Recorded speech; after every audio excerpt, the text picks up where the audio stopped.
Aka, hazinem dershanesi balalar çöçekleri yollaptı. He, bana ben geldim. Umaksınlar. Balalar çöçekleri anlamakçı olsanız Hazinem YouTube kanalına koşuyalım. Abone olmayı ve like atmayı Ve bildirimleri açmayı unutmayın. Umaksızlıklar yaxşısınızlar. Çöçek anlaşılsınız etken. Bugün sizlerge Çirqimchining Aqibati nomli çöçekni olib keldim. Kichik do'stlar, biz birlikda anglab boqaylik. Burunizda bir adil podshoh o'tgan ekan. U oq ko'ngil, samimiy ekan. Kundalik ishini o'rdadagi donishmand amaldorlar bilan kengashib, dono tadbir fikrlarni qabul qilib, xatoni tuzitib ishlaydi ekan. Agar kimiki uningga dard to'kib arz qilib kelsa, kelguchining aytgani bo'yicha qor qo'yiq hukm chiqarmay, o'zi tashkurib, o'z ko'zi bilan ko'rib, ishonch hosil qilgandan keyin to'g'ri hukm chiqaradi ekan. Shunga xalq uningdan rozi ekan, puhrolarmu har qanday vaqtda podshohga angliq itoat qilg'achqa, yurt amon, bozor obod, kishilarning turmushi bayoshat ekan. Ana shu davrlarda podshoh o'rdisiga yaqin atrofda bir mahalla bor ekan. U mahallada o'z amgaki bilan jahondorchilik qilib kelayotgan podshohga sodiq, itoatmand, yuvosh bir kishi bor bo'lib, uning ismi Ahmad ekan. U kishining bolalari ko'p ham kichik bo'lg'achqa, uning ustiga biror bolalari ishga yordamlashib berolmagachga, uning kunlari tasda o'tdi ekan. Ahmad har kuni o'rda juvozxonasida yog' tortib, topgan ish haqi bilan turmushini qamlaydi ekan. Uning ayolimi oq ko'ngil, samimiy, qanoatchan ekan.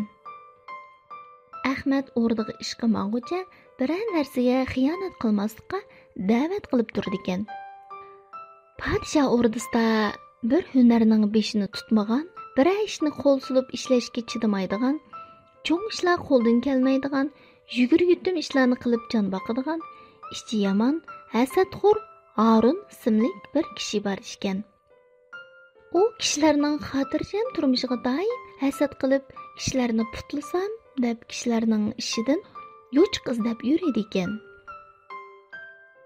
Kunlarning birida Ahmad juvozchi podshoh bergan bir qapoq yog'ni elib, uyga qaytib ketib borsa, Harun ko'rib qopti. Uzundan buyon Ahmadning xotirjam turmushiga hasad qilib kelayotgan Harun buni podshohga chiqib, adabini berish fursati keldi deb o'ylab, supurgi bilan chelakni tashlab, paypaslab podshoh, donishmand ham o'rdalar bilan kengash qilayotganning ustiga kirib, qo'l qo'shtirib, eshik tubida shumshuyib turibdi.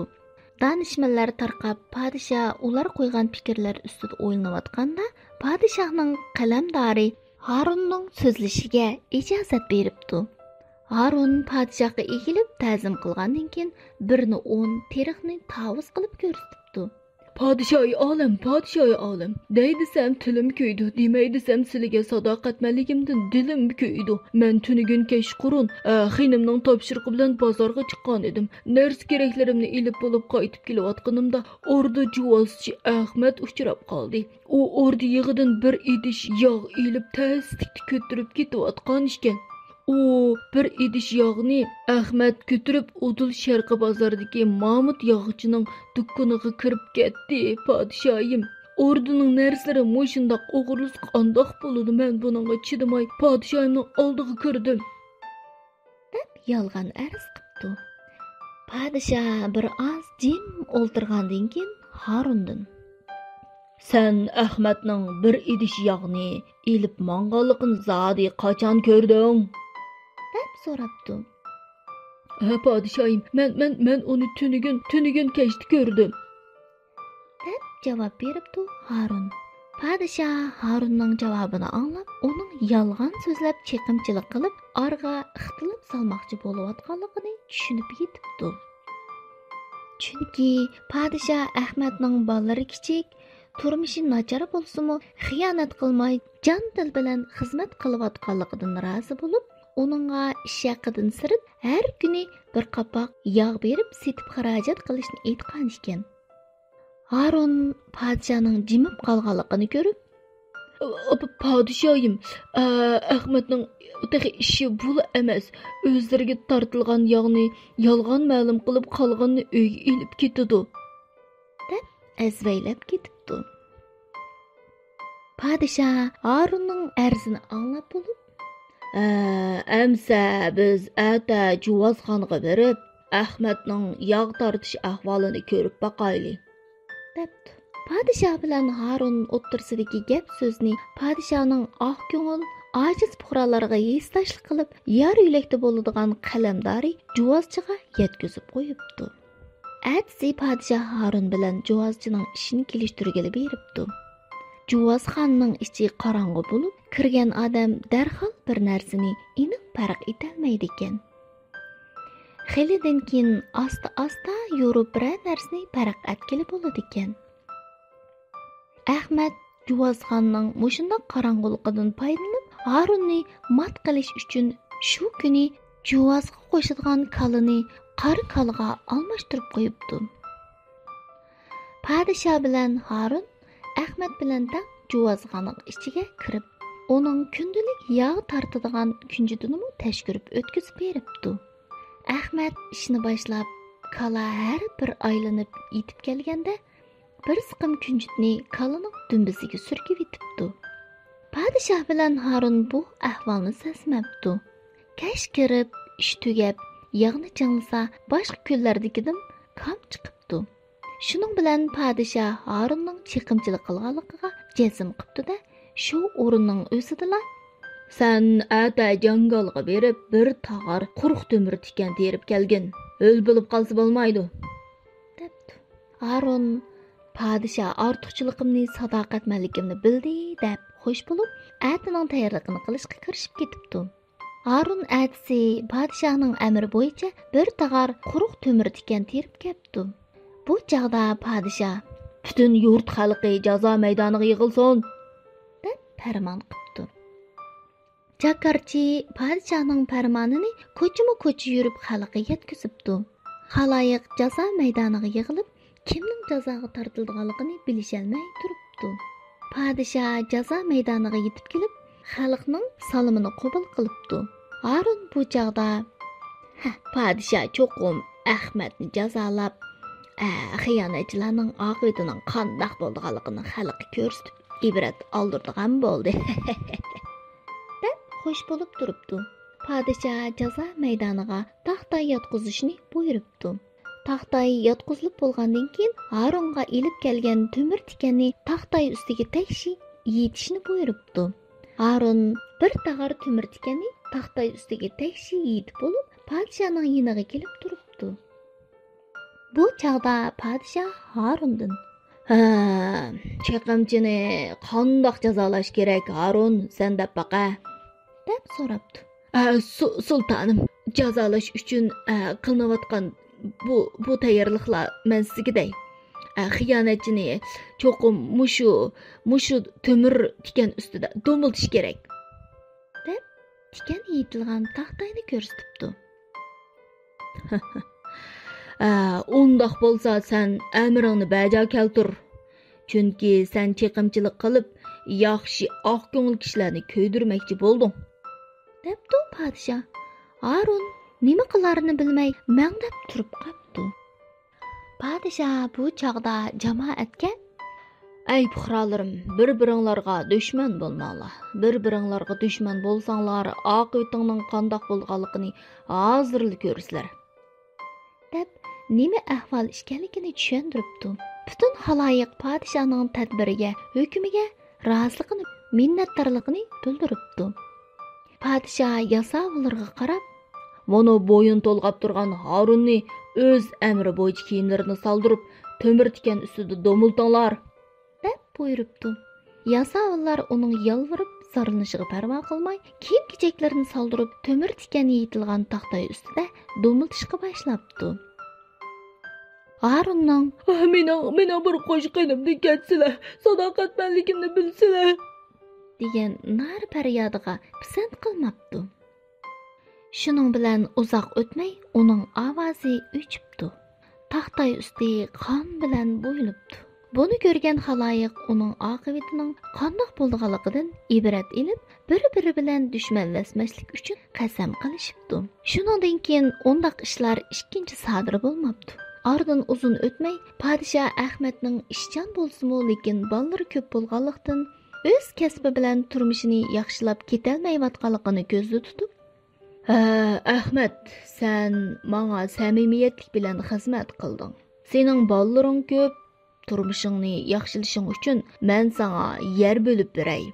deb o'rda atrofidagi bir binam qo'mishliqni bo'lib beribdi. Shundan keyin Ahmad Juvozchi shu binamdan yer ichib teriqchilik qilib, turmushni bayashat o'tkazibdi. Keyinchi ballari uy o'choqliq bo'lib, urug' tuqqan qo'lim qo'shlari ko'payibdi. Ahmad oqko'ngil kishi bo'lg'achqa o'zini qatorga qo'shib olishni iltimos qilib kelgan kishilarni qatorga qo'shibdi. Shuning bilan qo'mishliqda odam ko'payib bir mahalla shakllanibdi. Bu mahallaning nomi ana shundan boshlab Juvozchi mahallasi deb atalibdi.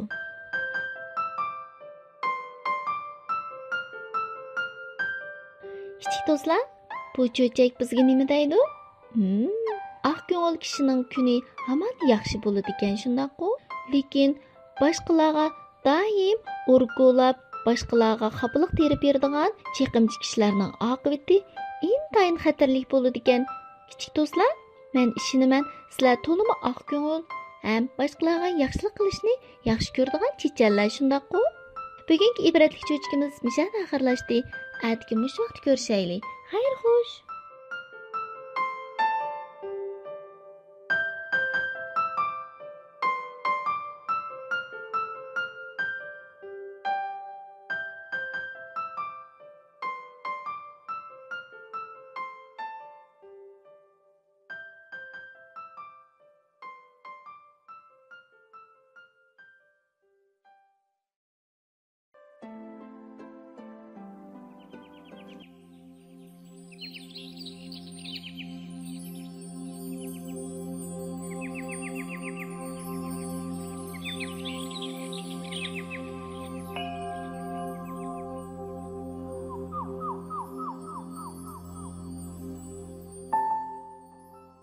Omaq parishlar yaxshimisizlar?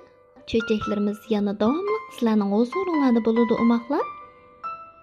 Bugun sizlarga O'yiqidagi Parizod nomli cho'chakni olib keldik. Kichik do'stlar, amsa diqqatinglar tuandagi cho'chakda bo'lsin.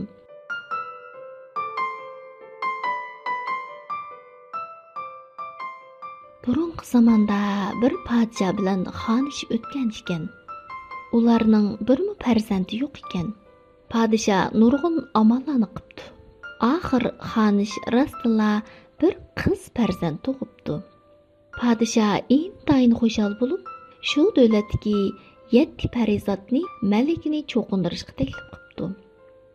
Shu yerning an'anasi bo'yicha 7 farizodning har biri malikiga birdan sovg'a taqdim qilish kerak ekan. Shundoq bo'lganda malika jahondagi barliq go'zalliklarga ega bo'ladi ekan. Ziyofatda podshoh har bir farizodga oltin va yoqutdan yasalgan qochquchilarni tayyorlabdi. Biroq ko'pchilik amdili o'ltirayli deb turishiga bir qeri farizod kirib kelibdi. Bu qeri farizod taklif qilinmagan ekan. Kishilar uni ko'rmaganligi 10 yildek bo'lib qolg'achqa, hammasi uni o'lib ketdi deb o'ylaydi ekan. Faqat 7 yurishli qochquchi yasalgan bo'lg'achqa, podshoh uningga boshqa farizodlarga o'xshash qochquchilarni tayyorlashga amalsiz qoldi. Qeri farizod, ular meni yaratmayapti deb o'ylab ochiqqa keldi. Tamoqdan keyin farizodlar malikaga baxt tilashga boshlabdi.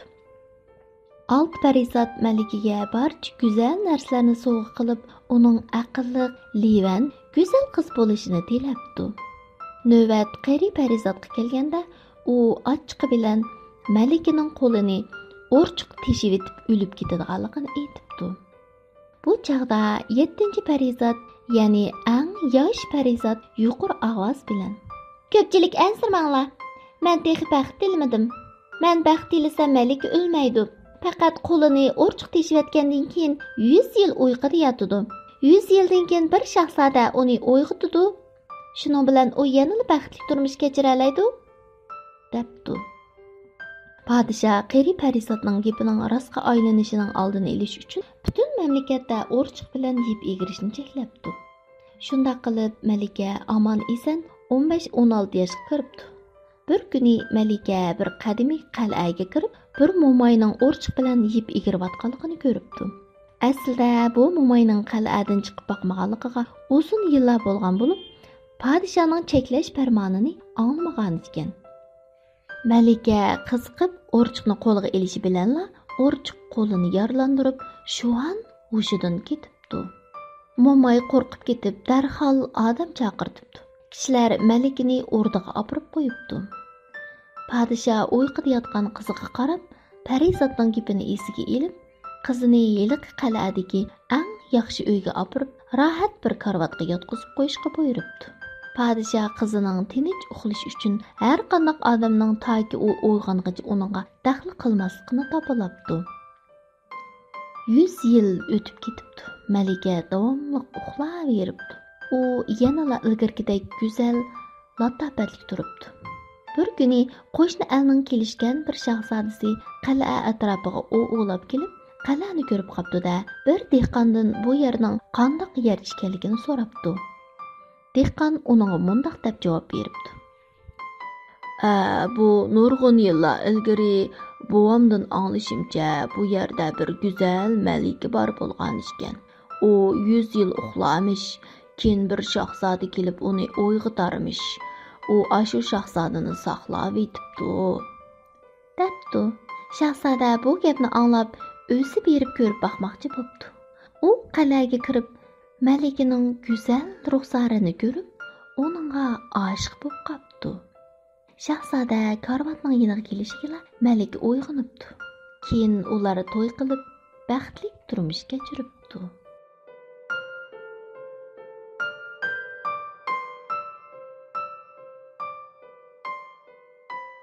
Kichik do'stlar, cho'chakni yaxshi ko'rdinglarmi? Amsa shirin uyquda hammalarni tatli tushlarni ko'raylik.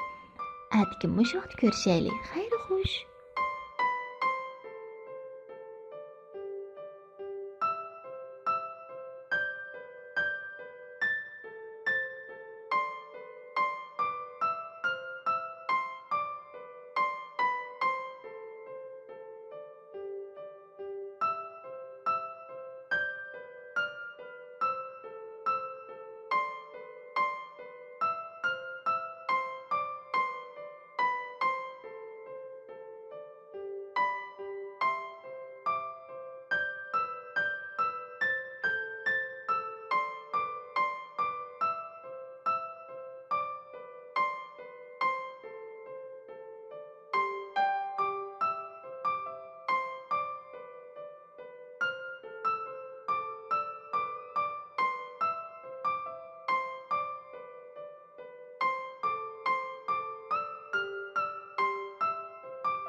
rostchilik mukofoti.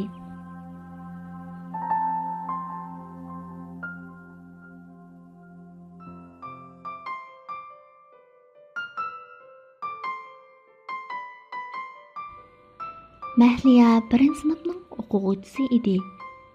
Ota-onasi u maktabga kirmasdilla uningga ba'zi she'r qo'shiqlarni o'rgatgan edi. Mahliya yana birdan 100gacha bo'lgan sonlarni qo'shish, elish hisoblarini biladi. Mahaldagilar Mahliyani aqlli bola deb maqtashadi. Bu qitimqi mavsumlik imtihonda muallim 20 so'zni yodga yozdirmoqchi bo'ldi va imlosi to'g'ri, chiroyli yozganlarga mukofot berdiganligini uqtirdi. O'tgan mavsumlik imtihonda Mahliya hammani to'g'ri yozib, 1-darajalik mukofotga erishgan edi. Mukofot bo'yin bo'lsa 3 tal xushxat daftari edi. Bu qitim imtihonda toza kelishmaslik bo'lib, Mahliya imtihondan ilgari og'rib qilib takror qilishga ulgurolmay qoldi. Shunga u 2 so'zni xato yozib, 2-darajalik mukofotga erishdi. Biroq Mahliya yanada xushal edi. Chunki nimali bo'lmasin mukofotga erishganligidan naydi sharaf his qilayotdi. Kechda Mahliya maktabdan xushal qaytib kelib, onasiga xush xabarni yetkazdi. Lekin Mahliyaning onasi uning imtihon qog'ozini ko'rib, imlo xato ketgan so'zdan yana 2ni tepib, "Balam, jami 4 so'z xato ekan. Mukofot olishga tegishli emas-ku?" debdi. Mahliya "Xato emas-ku" deb tavrang sapdi. Onasi "Mana qarang qizim, numur degan so'zni nomor deb yozib qo'yibsiz. Qushqash degan so'zni quchqash deb yozibsiz emasmi?" deb tushuntiribdi. Mahliya yanala tan bermay, "Nadikini, undoq emas, nadikini, to'g'ri-ku" deb turibdi. Onasi Mahliyaning bo'qitchisidan kitobni ilib ko'rsatib, "Qarang qizim, kitob qandoq ekan? Amdig'u xatoligini his qilgansiz bilam" debdi. Mahliya kitobni ko'rgandan keyin yig'lab ketibdi. Amaliyotda Mahliya onasi ko'rsatgan so'zlarni rost xato yozganligini, buni o'qituvchiga ko'rsatadigan bo'lsa mukofot ololmaydiganligini bilib yetgan edi. Atsi u qattiq qizib yetib qopti. Tushga yaqin birdilla yig'lab ketibdi. Ashxonada tomoq tayyorlayotgan onasi uning yig'isini anglab yugurib kirib, "Nim bo'ldingiz qizim?" deb so'rabdi. Mahliya yashang'urgan holatda, "Muallim cho'qqim yana mukofot tarqatdi. Nurg'un do'stlar mukofotga erishgan bo'lishi mumkin" debdi. Qizining bu gapini anglagan ona yig'lab qag'ili tasli qopdi va "Qo'zam, mukofot deganni yana ilib olg'ili bo'ladi. Biroq rostchil bola bo'lish mukofotga erishgandan muhim" debdi. Mahliya bu gapni anglab yig'isini to'xtatibdi. Tushdan keyin maktabdan qaytganda pionerlar atritining atrat boshlig'i xushal holda 2 dona daftarni ilib kiribdi-da, "Mahliya, bu muallim sana tarqatgan mukofot daftari. Men olg'ach keldim" debdi. Mahliya yuzini yotqanga purkab turib, "Olmayman" debdi. Atsi Mahliya bu ishni muallimiga debdi. U daftarni ochib, onasi ko'rsatib bergan 2 xato so'zni tepib, "Muallim, bu qitimqi imtihonda 4 so'zni xato yozibdiman. Men mukofotga erishishga loyiq emasman" debdi va so'mkasidan hiliqi 2 yangi daftarini chiqarib, muallimining ustiga qo'yibdi. Muallim Mahliyaning bu gapini anglab, intayin ta'sirlangan holda beshini silab turib, "Omoq qizim, siz haqiqatan nayt rostchil yaxshi bola ekansiz" debdi. Muallim dars vaqtida butun sinfdagi saboqdoshlarining oldida Mahliyani taqdirlabdi. Mahliya rostchilik mukofotining 1-darajalik mukofotni sharaflashganligini his qilib, ichidan xushal bo'ldi.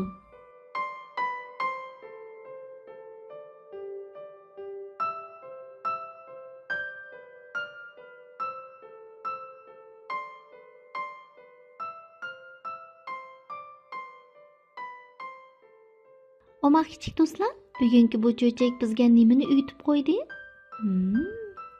Bizning o'qish natijamizning mo'yimligi, lekin uningdimi mo'yim bo'lgani bizning rostchi bola bo'lishimiz texmi mo'yim ekanligini bildirib qo'ydi. To'g'ri, kichik do'stlar. Darsda yaxshi bo'lish mo'yim, lekin uningdimi mo'yim bo'lgani rostchilik. Shunga kichik do'stlarning samimiy rostchil bo'lishini umid qilamiz. Biz ishonamizki, cho'chak anglayotgan barliq omoqlar intayin samimiy ham rostchil omoqlardir. Bugungi cho'chakimiz mishada oxirlashdi. Atki mush vaqtda yana yangi cho'chaklar bizga nima uyutib qo'ydi? Tang anglayli bo'lamdi. Xayr xo'sh.